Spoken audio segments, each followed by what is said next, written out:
I want to welcome our first panel up on stage. So, folks, join us. The plan for this first panel, very straightforwardly, is to paint a picture. So we're going to talk a bit about what's changed, what progress we've made, and then we're going to move into something slightly new for the Beet Retreat, which is an interactive format, which will either work brilliantly, or it will be a total disaster, and we will never do it again. I suspect the truth is somewhere in the middle. But let's start with our panel. So this panel is all about the road ahead and looking at the progress we've made over the last 3 years. So I'm incredibly delighted to welcome the extraordinarily wonderful panelists in front of you. They're roughly in that order, just in case you're not sure. Let's start. Nicolle, tell us about the progress we've made in the last 12 months. Make everyone here feel good. What has changed since the last Beet Retreat? We've made progress in the last 12 months. Look, there's been a lot of progress. I mean, you cannot open anything on our industry without talking about measurement. And while I believe the headlines sometimes outpace what's actually happening, there has been a lot of progress in the measurement field, and I think there are becoming more and more options there. That's a big one.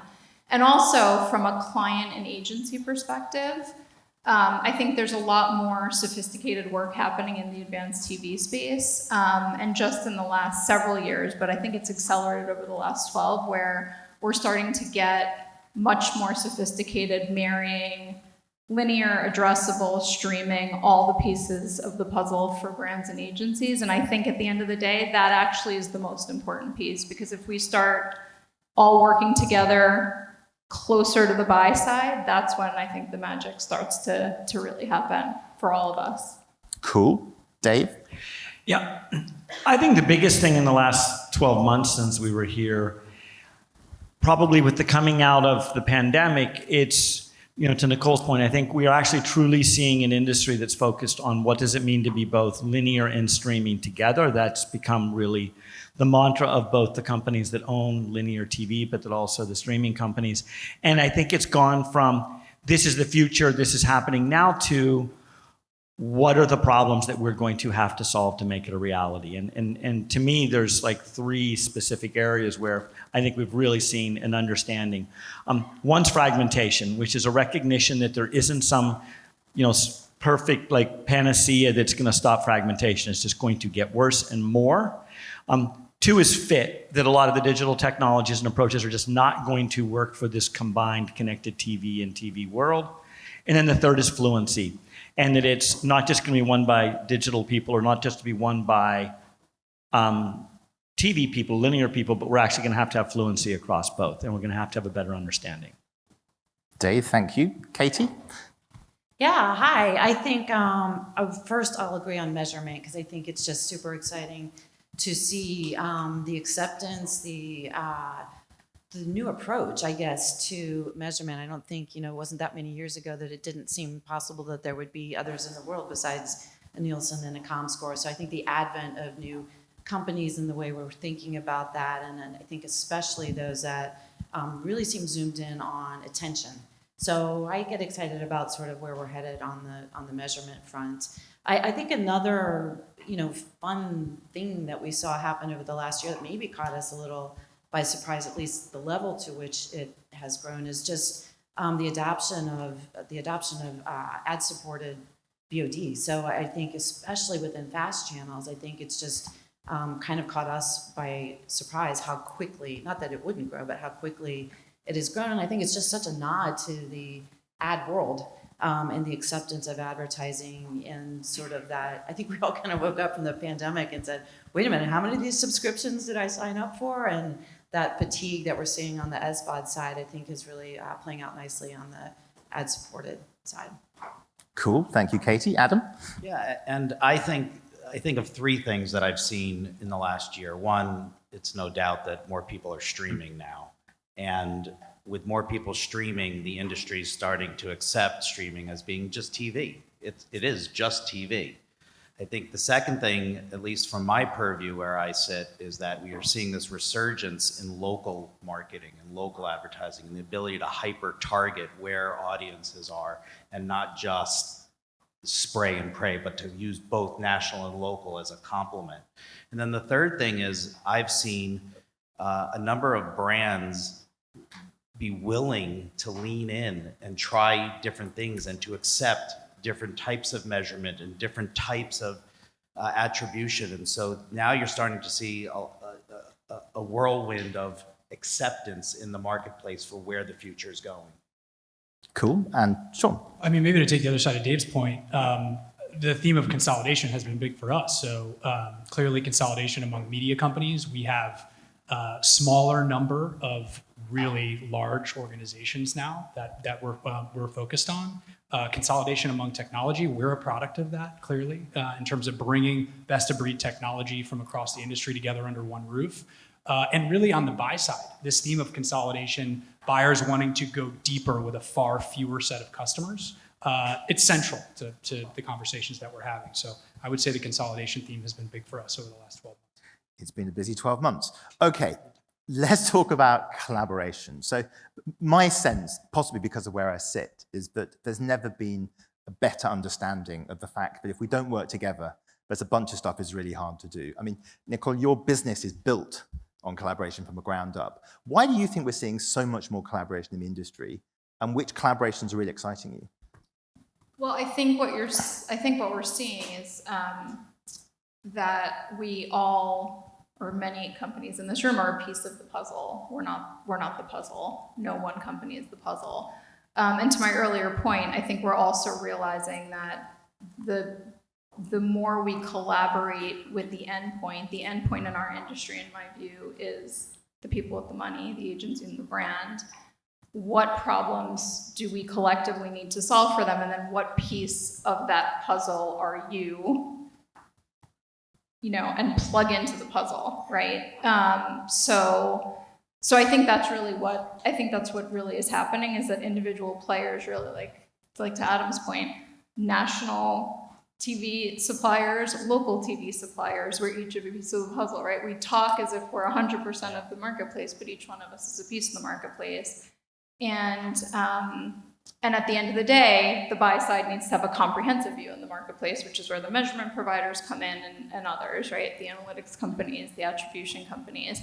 And so I think we're all seeing that if we each work on our piece of the puzzle, which might not be directly together, but we're together through a conduit, typically the buy side, that it's working out for those who have something to provide. Now, I don't think in this world necessarily 100% of the boats rise, but I think if you have a unique value proposition with a unique asset, then you do, right? And that's where we're all, I think, many of us in this room are leaning. Dave, obviously, you have some experience of these collaborations and initiatives. Yeah, I don't want to sound cynical because I'm not a cynic, but I think there's probably no bigger driver to collaboration happening today than survival and abject fear. We have Google, Amazon, and certainly very likely increasingly Apple, who are building extraordinarily powerful premium video businesses and ad-supported businesses, and not one of them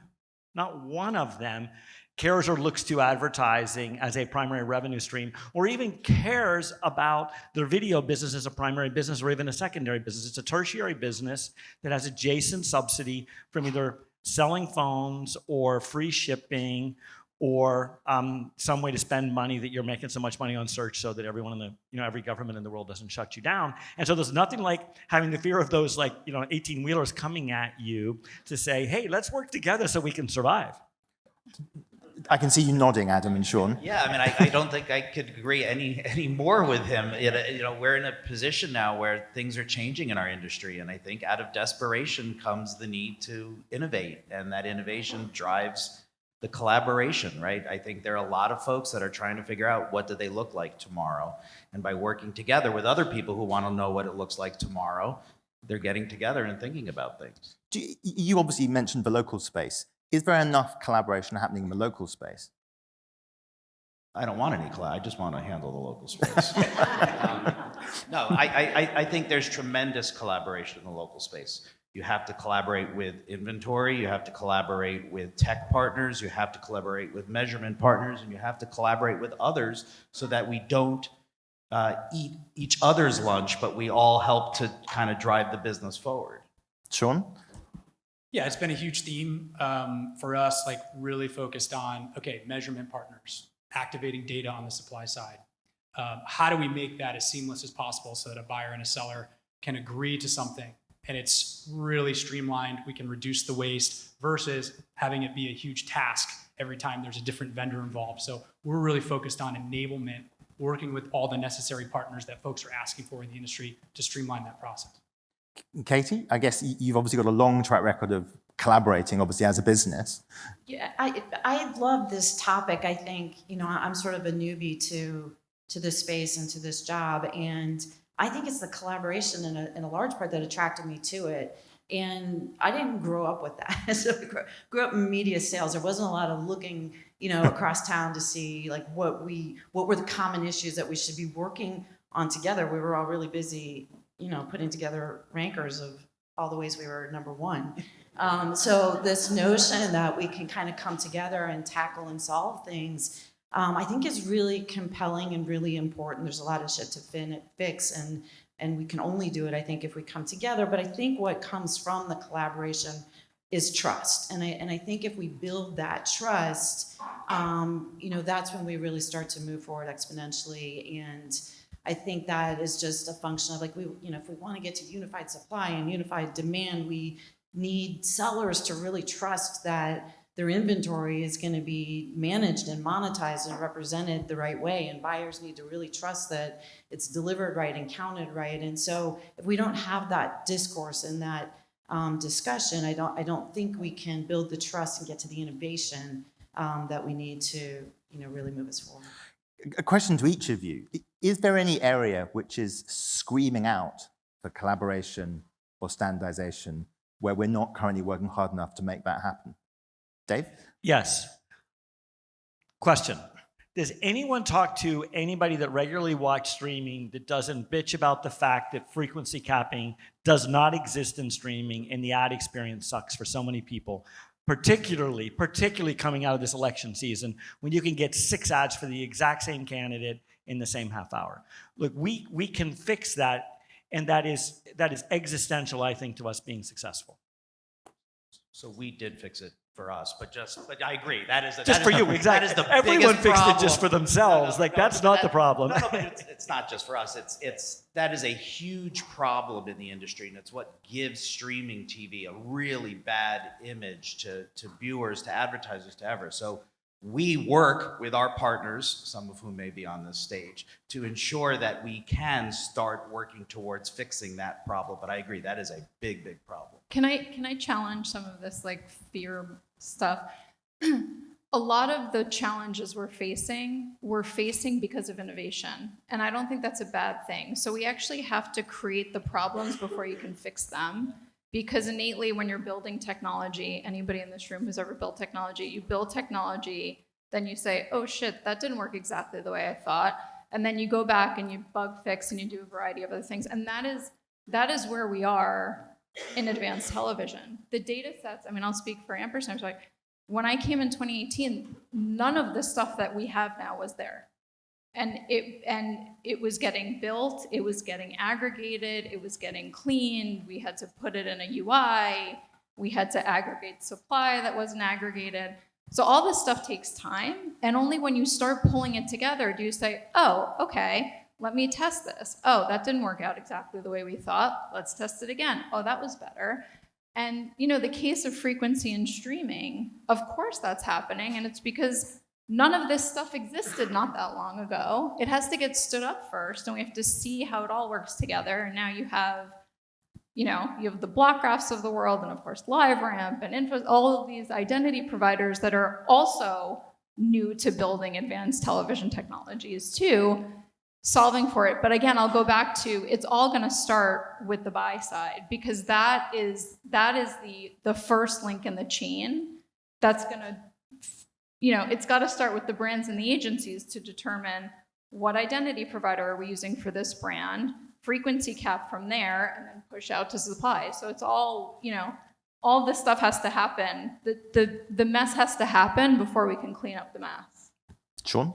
I think the technology's there on the frequency side. I don't think it was there 12 or 18 months ago, but it is now. And in a programmatic world, you need to, in our view, forensically analyze every creative, catalog it, right? You can't just rely on what's declared, but those capabilities are there now.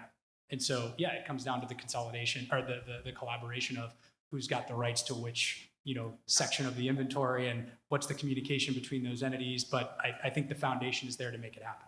So you and Dave can talk afterwards about that. Where do you see a need for collaboration that's not currently happening? Sean? Where it's not happening? Well, there's a lot of discussion around, and I know there's a few of them in the room, there's a lot of discussion around the device manufacturers and the sort of silos between how you sort of activate data on that front. It's an interesting discussion. I understand kind of the argument on both sides. But I think that would be a really interesting place to collaborate. That would bring a lot of value to the market if you can do it successfully. But there's a lot of valid concerns about how you could bring those data sets together. It's a great point. We ran a session at SIM on Monday looking at ACR data or smart TV data. And the positive is that we built this amazing new measurement industry. We're building it using this data. The extraordinary thing is how non-standardized it is and how much better we can do if we collaborate, which is exciting. Katie, anything that's screaming out for more collaboration or standardization? No, I think I'm going to answer it a little bit differently. And I think as much as the collaboration is, that sometimes we don't all need to have the loudest voice. And so I think, when I think about it, now being in a tech company, what I think we ought to do, I don't know if I'm right, but is sort of let the buyers and sellers lead the dance. I think we need to be listening to them. I think the rest of us in this space, SSP, DSP, any of the other, sort of ad tech partners in this, we're there in support of that. So I would just say that, listening to their signals is really what our responsibility is, and to kind of lean in, listen carefully, and then build what serves those needs. Final question before we go into this terrifying new interactive format. If there's one big growth challenge in 2023 we need to be thinking about, because when we think about stuff, we're pretty good at solving it. What's the big thing we should be thinking about? Is there something that's coming down the tram rails towards us next year that we need to start thinking about? I'll throw in one just to make it harder. There's clearly stuff afoot in the privacy world, which we as an industry have got to get to grips with. Any others that we need to flag? We did prepare this earlier, I should say. I'm going to jump in because I'm going to just go kind of generic with it. I think it probably is privacy. Right. But I'm going to say complexity. I think, I think a lot that what we do is complex but doesn't need to be so complicated. And so I worry that just kind of gets us bogged down in, too much jargon, too much product, too much. And if we just sort of take the step back and remember what we're trying to do is what we've always tried to do, which is just put the right ad in front of the right audience at the right time in better and smarter ways, and just focus on what we need to do to help move it forward is allow marketers, agencies to understand how much incrementality there is by bringing these different supplies together. How much incremental reach are you getting, and at what value? And if we just kind of remember what we went to school to learn about planning and brands, then maybe we can take some of the complexity, dial down some of the complexity.